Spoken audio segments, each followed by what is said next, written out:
नमस्कार, मी वैद्य मितुलनकर. आज चंद्रग्रहण किंवा सूर्यग्रहण याच्या बाबतीत आपण बघूयात.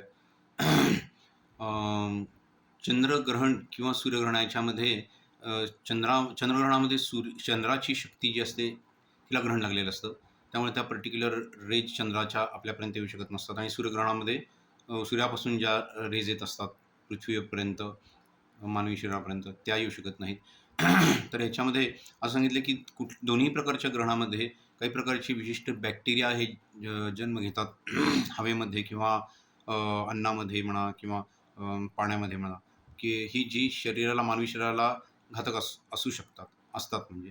तर पर्टिक्युलरली चंद्रग्रहणामध्ये चंद्राची शक्ती अ, कमी झाल्यामुळं अ, शरीरामध्ये उलटा परिणाम म्हणून उष्णता वाढते. कारण का शरीराला शांत शरीराला थंड करण्याची शक्ती जी असते ती कुंठित होते. तर ह्याच्यामध्ये पर्टिक्युलरली माणसाला इन्फार्क्ट होण्याची शक्यता जास्ती असते. म्हणजे रक्तवाहिनी फुटणं म्हणा किंवा मेंदूतली रक्तवाहिनी फुटणं म्हणा किंवा हृदयातली रक्तवाहिनी फुटणं म्हणा हे. आणि ह्याच्या विरुद्ध सूर्य ग्रहणामध्ये असतं, की ह्याच्यामध्ये पर्टिक्युलरली जी अन्न पचन करायची किंवा कोलेस्ट्रॉल पचन करायची ताकद असते ती कमी झालेली असते.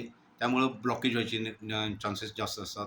आणि दुसरी गोष्ट म्हणजे आता सायंटिफिक व्ह्यूनी हे आपण बघितलं तर या दोन्ही ह्याच्यामध्ये आपल्या शास्त्रामध्ये कुमारी पूजन सांगितलं आहे दोन्ही प्रकारच्या. कुमारी म्हणजे आता याचे 2 प्रकार आहेत. कुमारी पूजन तर झालंच म्हणजे एक कुमारी स्त्री आणून तिचं पूजन करणं वगैरे ते तर झालंच. पण त्याच्यापेक्षा सुद्धा कुमारी म्हणजे कोरफड किंवा गुलाब. तर ह्याच्यामध्ये कोरफड जी असते ती जास्त योग्य वाटते. कारण का कोरफड जी आहे ती थंडपणे आणि उष्णपणे म्हणजे ती बॅक्टेरियाना पण मारू शकते शरीरातल्या आणि शरीरामध्ये थंडपणा पण आणू शकते.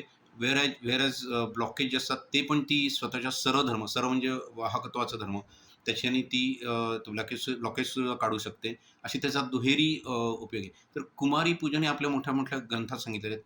तर त्या कुमारी पूजन म्हणजे आयदर गुलाब किंवा कोरफड. पण इथं कोरफड जास्त योग्य वाटते.